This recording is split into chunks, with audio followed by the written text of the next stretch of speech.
Alright guys, so I got something different for you today. Not working on the bike today, we're working on Amber's scooter.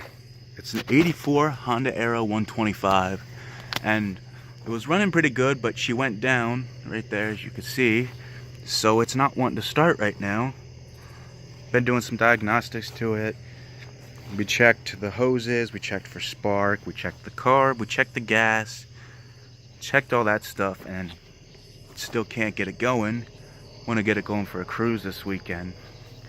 So if any of you guys know anything about these old Aero 125s and you've ever had problems without starting them, just let me know what you got.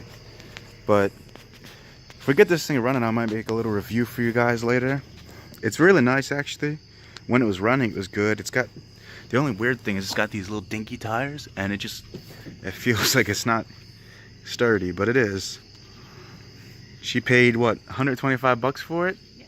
And when we got it, it was running, so it was a great deal actually. But if we can get this thing going, and if any of you guys have any suggestions, that'd be nice. But if we can get this going, we can incorporate the scooter in some of the videos, because I think we can do some work to this thing too. But I'll check back with you guys if I ever get this thing running. So leave your comments if you know how to fix it. Please like and subscribe.